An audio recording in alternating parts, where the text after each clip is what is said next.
What's up, Duke fans? Welcome to the Devil's Den podcast. I'm your host, Josh Smith, joined by my co-host, Raul, and we're happy to welcome back Andre Dawkins with us. So this is the second time Dre's been on the podcast. Been a minute, about 3 years here. I think when we had you on, John hadn't coached a game yet. So we were talking a little bit about what that could look like, kind of the takeover here, following the legend. Now we're kind of panning out. It's been 3 years. Heck of a season last year. Obviously, we're going to touch on that a little bit, talk about what's to come here. First up, Dre, just happy to have you back. I know when we had you on, you were starting to kind of get into coaching yourself a little bit back in Oklahoma then. Things have changed a little bit. So I'd like to kind of just toss it to you. Let us know kind of what you got going on and where things stand for you. Yeah, we moved to Charlottesville, Virginia. About a year and a half ago. And so now I'm coaching at Charlottesville High School here in Virginia. So back a little bit closer to home for me, but still coaching at the high school level, which I've had a great time doing, and looking forward to my second year here at CHS.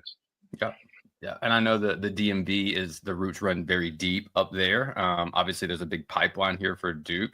What is the scene kind of like basketball wise from like when you were coming up to like now coaching kids? Has it changed? Is the passion level still there? Is the history, is it as rich as it always has been? It's a little bit different. I mean, I think just kids are different, parents are different, and I think in general, just basketball is a little bit different. Try not to age myself too much, but like, it was a lot of just kind of going outside, finding somewhere to play, maybe popping over to a gym and just playing, that kind of thing. I think it's a lot more structured now, more getting in the gym with trainers. I feel like kids play basketball less. And, I'm not that it's better or worse. It's just different. And, I can't really disparage the culture too much now because I'm one of the trainers. So I'm in gym with kids all the time, working with them. But it's just different types of kids. Attention spans are shorter. So, you got to get your message in, get it in quick. Otherwise you'll lose them. So, it's just a matter of adjusting to your clientele, I guess. Yeah, for sure. It seems like the coaching style has probably shifted over the last few decades as well, right? Like the kind of drill sergeant coach doesn't seem to be as common now as it used to be, right? So I think that there's a different approach you probably got to take with current kids when you're coaching. Yeah. No, I don't. Throwing chairs on the court probably not really going to be a thing anymore. But yeah, I mean, I don't think, like, for me personally, I don't think that was ever going to be my demeanor as a coach. But yeah, I just don't think you can do that. And I don't want to say you can't be hard because I'm hard on kids. It's just a different type of being hard on kids, I guess. Like, you're not. Again, I don't think I would ever do it, but you're not cussing kids out and that kind of thing. It's, I'm big on like speaking everybody's language. So, if this kid doesn't respond well to being yelled at, then I gotta adjust. And, this kid may respond better to being yelled at. And so, just kind of, I think, I don't know, the biggest thing is like not trying to mold kids to your style. You just got to kind of mold yourself to what works for them. And every kid is different, especially at the high school level. Like, some kids are just out there like for fun. And so, I'm not, I can't treat them the same as the kid who, is looking to play at the next level or something like that. So it's just a matter of speaking everybody's language and trying to figure out what works for each kid. Yeah, it seems like that's really kind of like the professionalism of the game has just trickled down a little bit, right? Like that was more of like the pro level of, I remember when Kay came back from the Olympics and he talked a lot about like, hey, I can't coach these guys the same. Like I have to, and then I think he brought that back to you all, right? And you guys, and like, even when JJ would come back, he's like, man, practices has changed. Like things have changed. And now it's even on the high school level, I guess, of it's just a different world, different dynamic. Despite all of this though, Dre, like we follow you on Twitter, you're pretty active still with Duke. You seem to be very engaged. You follow us a lot. You're watching a lot of the games. Like what is your connection like now to Duke, being a little bit closer to home? Like, do you ever get to come back? I know K Academy was just going on. Does your schedule allow for that? Or is it kind of just watching it when you can, trying to kind of stay in touch? Yeah, I mean, I try and watch all the games I can. And K Academy is kind of always on the calendar. So I try to get down there every year for K Academy to see everybody. And I got to watch them this year at UVA. They came up here. So I went to that game, which was cool. And, I'm going to try and see, what works for the schedule and see when I can get down there and see a game, or maybe even go who are they playing in? Are they playing Texas and DC? I think it's Texas. Yeah, so I may try and get up to that game. And then our team is actually, I think it's confirmed, but we should be going down there to the Triangle area for a Christmas tournament. So, Nice. Maybe we can, do something there and go check out a practice or something as a group. So, definitely try and stay as tuned in as I can. And watch as a fan. Yeah. What's it like being a former Duke player in UVA country? It's fine. We're not like rivals, Right. in my opinion. We've had some good battles, but I don't know that it's elevated itself to the level of rivals. And it makes it super easy when our guys came in and did what they did. Handled this it. year. Yeah, it's not a whole lot for people to say. It's a little bit different from the Tony Bennett days, right? When every game went down to the wire. Yeah, for sure. I know we're going to talk a little bit about kind of the last 3 years and coming up, but I wanted to just real quick, you got your guy from the DMV, Tyler Thornton, just joined the staff. Kind of what do you make of that? What do you think Tyler's going to bring? Obviously, he's got a ton of, I think he's been coaching since he left Duke. And what did you make of kind of that hire? I love it. I think Tyler's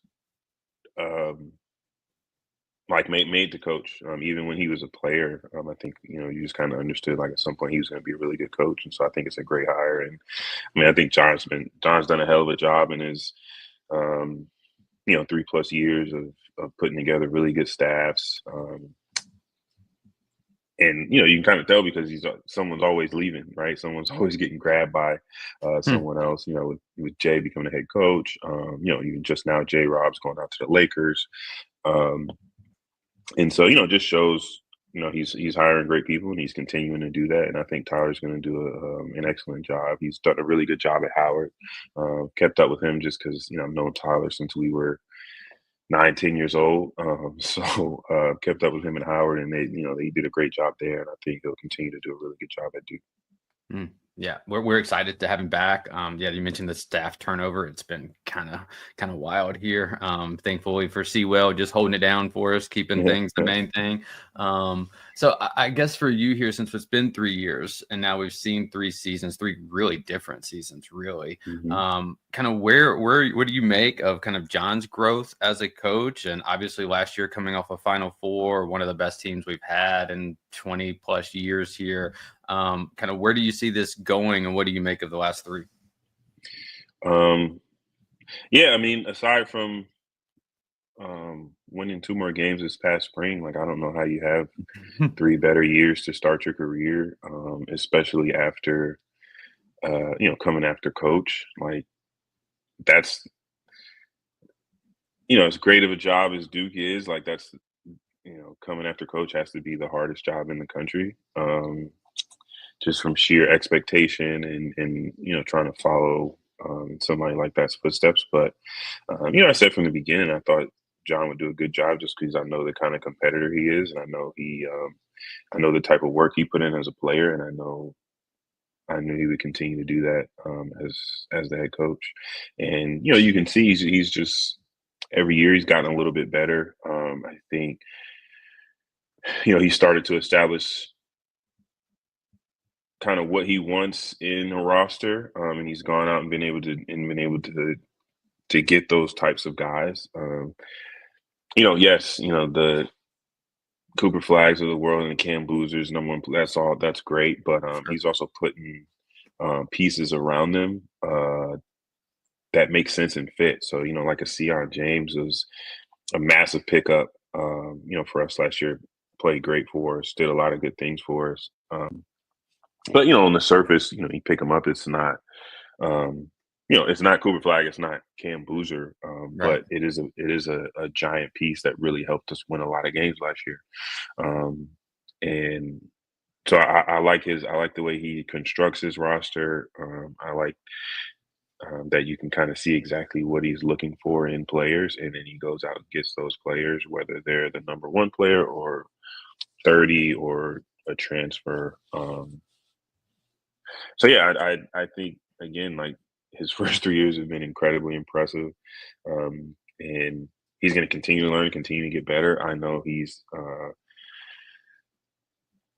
not satisfied with not winning and Sure. not winning the whole thing, and he's going to keep working until he does, and I think that happens sooner than later, and because that's how he was as a player. Like when I came in as a freshman, he hadn't won yet, and he had an amazing sense of urgency. Obviously, it's a little bit different as a senior. You only have one more chance. As a coach, you kind of have an unlimited amount. But it's still the same thing. I think he probably even has a higher level of urgency being so close this past year, to go and get it done. And he'll continue to work at a super high level to get it done for sure.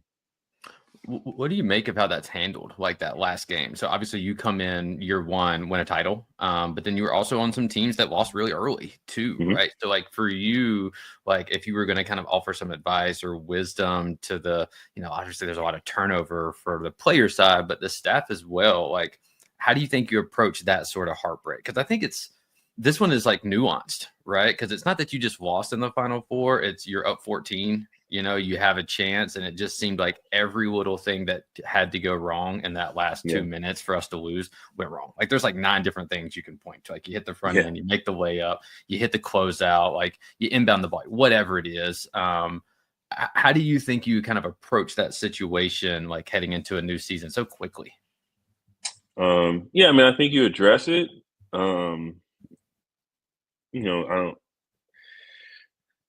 I don't think you just kind of run away and bury it. Like you got to address it, and then you just got to learn from it. Like it kind of reminds me of a story Coach told us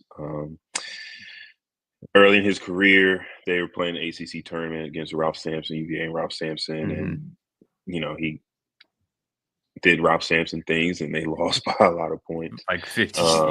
Yeah, they got killed, and he said he went to dinner and with his coaches after, and one of the assistants raises up the glass and says, here's to forgetting that this ever happened, and Coach in his coach way said some choice words and said, no, here's to never forgetting that happened, and so just kind of the same thing. Like it's devastating, it's frustrating. I was frustrated. I barely slept. I'm still not over it, I don't think, but you take that and you let it fuel you, and you take that and you learn the lessons you need to learn from it.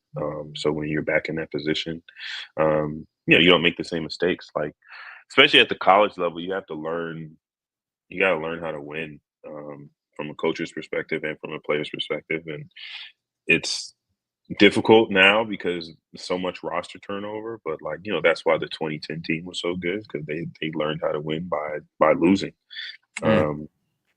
That senior team had done everything. They lost in the first round, they lost in the second round, lost in the Sweet 16. And so, that's the only way to really figure out how to win is to get in those spots and fail and say, okay, that didn't work. We got to do something different next time. So, same thing with Coach. Like he lost his first couple times in the Final Four, he lost. And, in blowouts, devastating fashion, and then you just kind of figure out how to win. And so, I know John will continue to do that, and the guys that are coming back will have great experience on their hands, and so if and when they get in a similar position, they'll know what to do and what not to do. I want to backtrack for a second.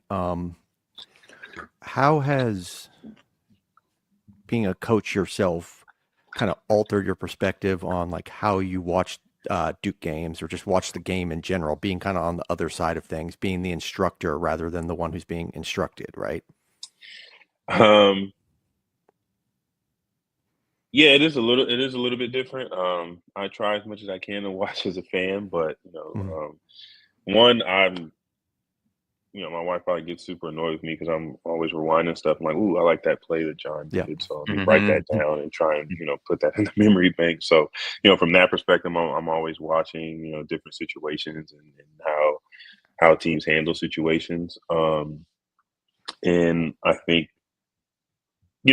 looking at it from more of the coach perspective, I understand a lot of what coach was saying now when I was playing, like, as a 18 to 21-year-old, you're kind of like, whatever. But I definitely understand a little bit more, what he was saying and why he was saying it, when he was saying it. So, yeah, it is kind of fun looking at it from a little bit of a different perspective and, fussing at guys sometimes when I see things that, should have gotten done. But yeah, no, as much as I can, I try to be a fan, but, the coach kind of pops out every so often. It's probably hard not to at this point, right? Like it's just kind of ingrained in you. We'll kind of transition a little bit. We'll talk about kind of the upcoming year, but we're going to have to talk about a guy that I think has drawn a lot of comps to you in terms of just the role that y'all were asked to play last year. A little Isaiah Evans chatter here, right? Being able to come off and be a flamethrower. I don't want to label anyone just a shooter. I think that, I think we kind of come back a little bit around on like guys kind of embracing just what they do really well. For a time that was kind of putting people in a box a little bit here. But for you, Dre, looking at Isaiah last year as a freshman, being able to come in, sometimes you're playing 3 minutes, sometimes you're playing 15, sometimes you start a game here or there. Like, how do you stay ready? Like for him to have that Auburn game, 6 threes and a half, you've done that yourself. Like, what has to happen for you to be able to take advantage of moments like that? Yeah, well, one, I think, he's much more than a shooter. I think he's a more explosive scorer than I was. But I think we're similar in that, he can kind of just change a game completely within, a matter of a couple possessions. I think, that's something I was able to do every so often. It's just like the game is going this way and then boom, it's like something else is happening. Which is, like such a cool weapon to have. But in terms of staying ready, I think it's just preparation and making sure you're preparing the right way day in and day out. That's kind of the life of microwaves, is you never know when somebody's gonna push your button, and so you got to be ready to go out there and do your thing whenever your button gets pressed. And I think you kind of figure it out as you do it a few times, and like so I think you could kind of see as the season went on, when he would come in, he was just a bit just seemed like a bit more comfortable and yeah, and knocking down shots at a high rate. And so I think you just do it a few times, and then you kind of understand, okay, like this is kind of how that goes. And I think John did a good job of getting him shots when he came in. Like that was one of the things, that was nice about it. For me as a shooter, is like I knew. When I went in, coach was going to call a couple plays for me. So it wasn't like I was going out there and just having to wait all the time. I mean, as I got older, you start calling as a freshman, you don't really get a whole bunch of plays called for you. But, I knew, okay, I'm in, like, I know something's going to come my way. I know I'm going to touch the ball. Doesn't mean I'm going to shoot it every time, but I know, I'm going to have an opportunity to get my hands on the basketball and maybe see if one or two low up. So, I think it's just a matter of preparing the right way and, being ready for those opportunities when they do come. And when you expand your game, like I think this is something that like a lot of fans fall into of like, okay, this is what they did as a freshman. Here comes sophomore year. Here comes junior year. And this like astronomical leap, right? Then now they're all of a sudden going to be all NBA or they're all of a sudden going to be all ACC or whatever. Like, what does the risk and like the actual process look like when you're trying to add something to your game? Like if you're trying to do more like on ball stuff, or if you're trying to really kind of create more separation or get to the rim, like what has to happen for that to actually like show up in games? Because I know behind the scenes, there's just probably a ton of work, and you go watch a pickup game and any of these guys can take you off the dribble. Any of these guys are hitting fadeaway. They're getting to the rim at will, like whatever. But on the court at this level, it's just a little bit different. So like what goes on behind the scenes for that stuff to really, for you to trust, okay, I have this in the bag now.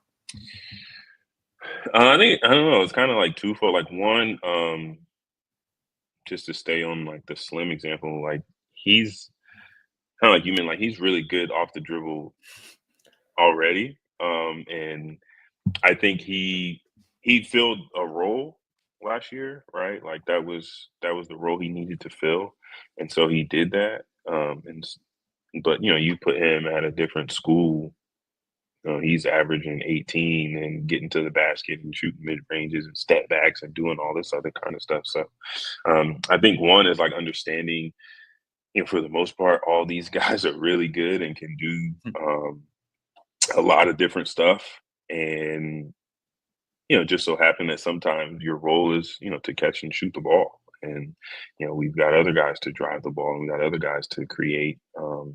And so, as you get older and guys move out and your role expands, that's when you kind of get to show the other things you can do in your game. And so it's about, again, preparation and continuing to hone that stuff day in and day out, because it wasn't like Isaiah was only shooting threes in practice and workouts last year. I'm sure he was getting to the basket and working on his on ball stuff and getting to his mid range spots and that kind of thing.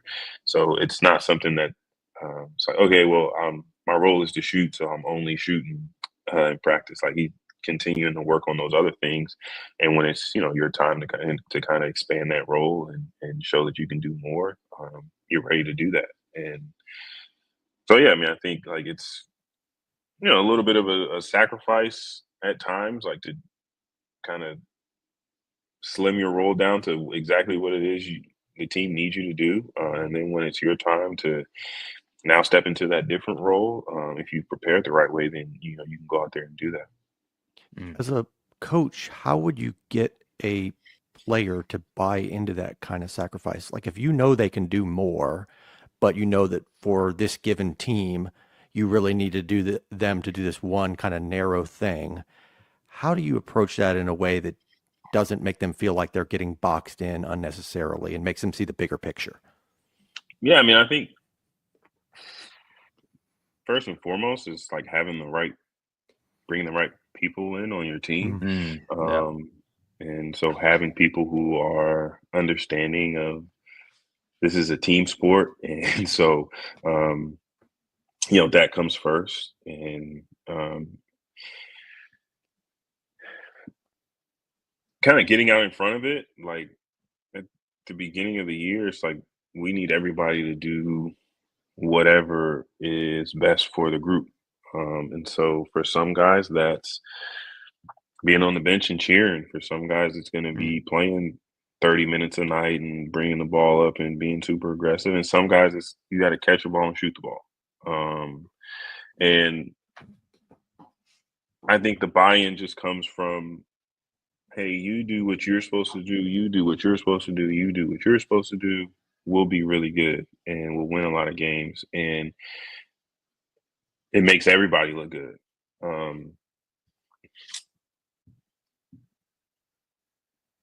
And so, yeah, I mean, again, I think one is having the right people and getting out in front of it and kind of letting everybody know this is how we're going to do things. We're going to do what's best for the group. We're not going to do what's best for any one individual. We're going to do what's best for the team. And, what's best for the team, maybe you cheering. What's best for the team, maybe you shooting. What's best for the team, maybe you coming out and being super aggressive. And and understanding that, like, you know, John's not telling you like, hey, don't put the ball on the floor. Right. Mhm. You know what I mean? Like, it's not like he's not allowed to dribble the ball, but or you're not allowed to do other things. But yeah, it's just a matter of, having guys who are willing to embrace what it is that they need to do in order to make the team tick. And I think, like, top to bottom, they had a group of guys who was willing to do that. And shoot, Cooper sometimes too much so. It's like, he was so team oriented. It was like, dude, we need you to be a little bit more aggressive, a little bit more selfish. So, yeah, I just think, again, like, going back to his roster construction, he put together a group of guys who were not only talented but were very much us before and it made everybody better. Like, that's why we had 5 guys drafted. Slim could have tested the waters and probably got drafted by somebody. And so, yeah, it's really awesome, awesome, fun team to watch. Yeah. Yeah. I know we're kind of running short on time here a little bit, but wanted to get your thoughts kind of as we come in. I don't know how closely you followed recruiting or the roster as it stands right now. Obviously, the Boozers are coming in. We have Nick Haminia coming in, Dame Sarr, Sebastian Wilkins, bunch of dudes, bunch of new guys, but a bunch of returners too. You mentioned it. John does have a type. Positional size, like length, is definitely the type, and that seems like it's going to remain here. What do you kind of make of this roster coming in? It's going to look a little bit different. I think your front court this year is maybe one of the most talented we've had in a long time. When you think of Big Pat, when you think of Cam Boozer, Malik Brown, I mean, you just got some dudes there. So it might look a little bit different, but kind of what are your early kind of thoughts here on, can this Duke team get back to a Final Four? I mean, the answer to me is always going to be yes. I'm a homer through and through. So, yeah, no, I mean, it will be different. It's not gonna look the same or feel the same. I think it'll be a while before we have a team that looks and feels the same as this past team. And so, as fans, I think we have to get over that and not, we don't have the same group. It's going to be different. Mm-hmm. And so they're going to play a little bit differently. We got 2 guys in Cam and Pat who can really, Cam can kind of play in and out, but can really score on the interior. So, the game, we may play a little bit slower than we did this past year. But yeah, I mean, again, like, we've been saying, type wise is very similar. A lot of length, a lot of guys able to defend multiple positions, and some depth as well. Couple deep at one, couple deep on the wings, couple deep inside as well. So, yeah, I think that the team has an opportunity to be very good.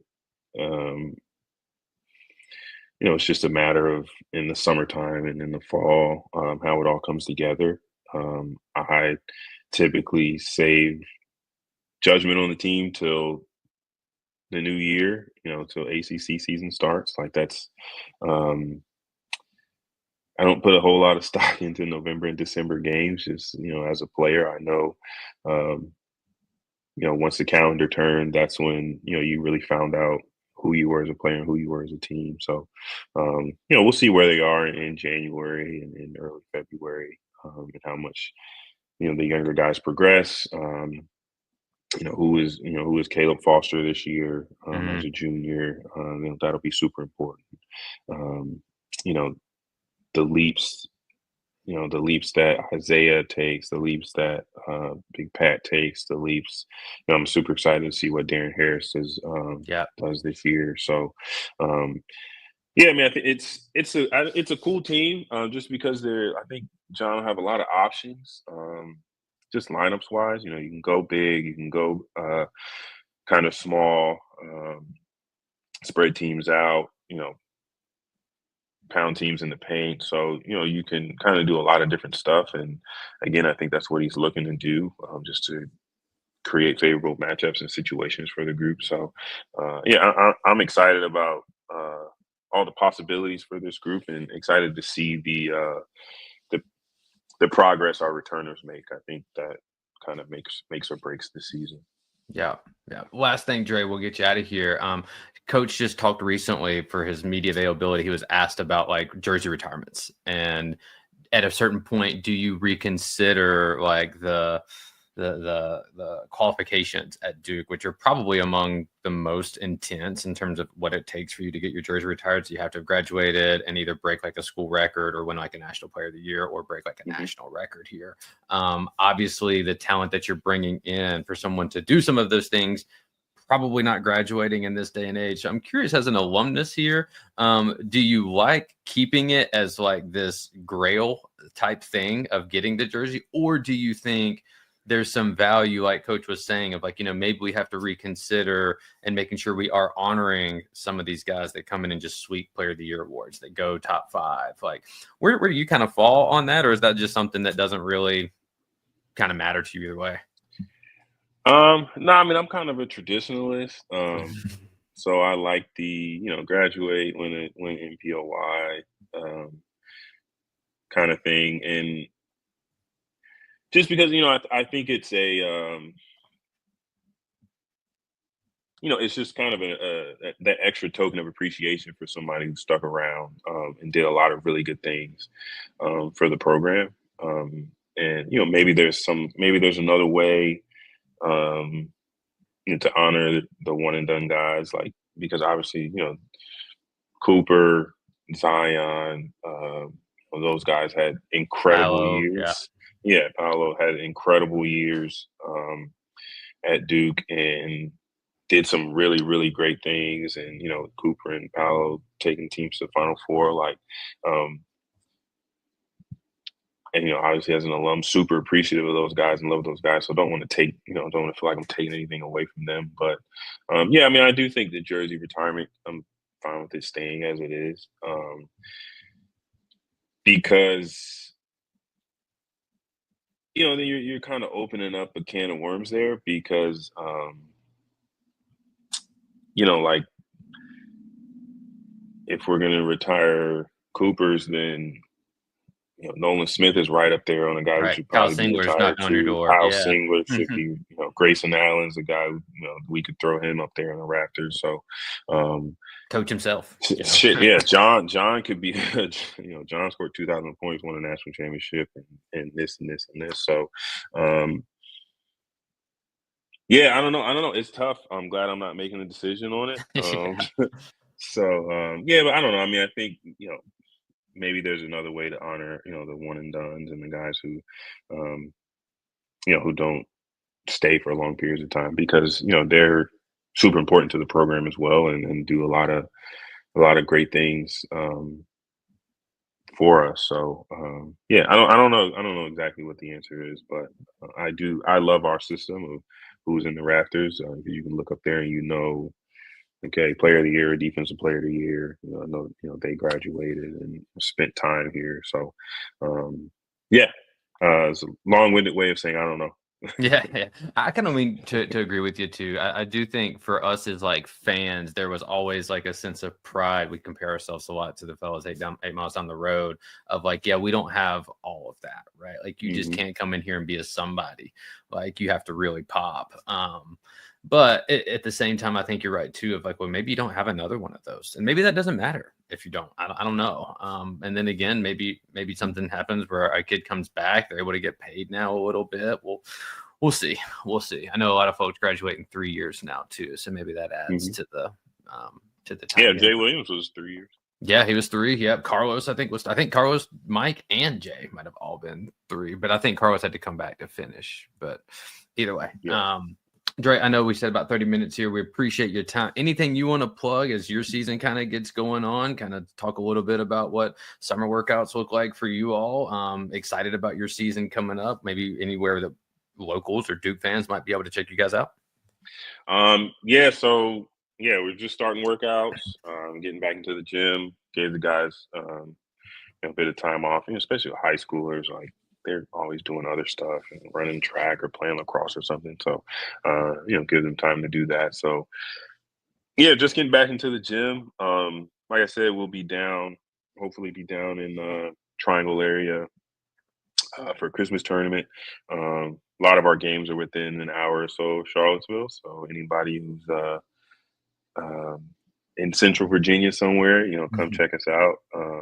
We do have a fundraiser up right now, so I can send the link to that if anybody wants to help us out, help us raise a couple dollars to possibly get a couple jerseys. As a high school coach, that's like my favorite thing is designing jerseys. So I'm always trying to raise money to get some new jerseys. But no, if you're in Central Virginia or happen to be down in the Triangle area over Christmas time, come check us out. Love to have you. We actually had, I forget his name. I'm sorry. We actually had a Duke fan come out to watch us up in Winchester. He came out to the game. We played in Winchester. So, always cool to see. Always excited to see some fans, come out and,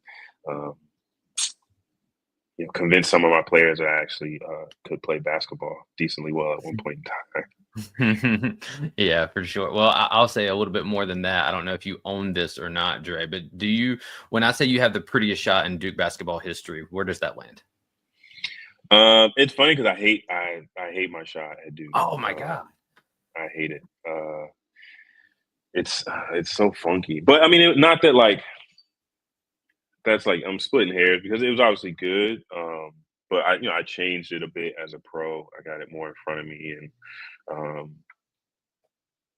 fixed my base. Like I think my base was shitty in college, which has led to some inconsistencies in my opinion. But no, I mean I appreciate it. I think I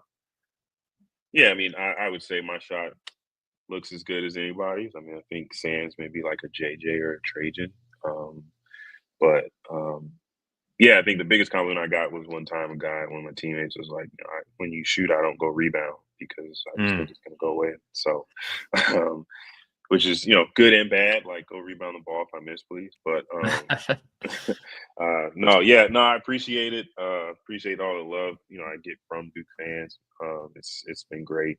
Even, having been a decade plus from being there. So, always good to feel some love from the Duke family for sure. Yeah, man. Well, we appreciate you. We wish you all the best this year. Good luck to you kids out there too. Hopefully y'all can get some winning done. Have a good time, right? High school's a little bit different. I get that, but teaching the game, game, continuing to inspire the next generation here is a big time thing. So we appreciate you. Appreciate your time. We'll go ahead and get out of here, folks. So please rate, review, subscribe. You can find us on the TheDevilsDen.com YouTube page. You can email us at TheDevilsDenPod@gmail.com. You can find us on X/Twitter at DevilsDenPod247. And we did do some player previews. We'll come back and do some more of those. We're also trying to link up with Coach here after Pete's Jam and some of the recruiting stuff. So be mindful of that as well. And keep the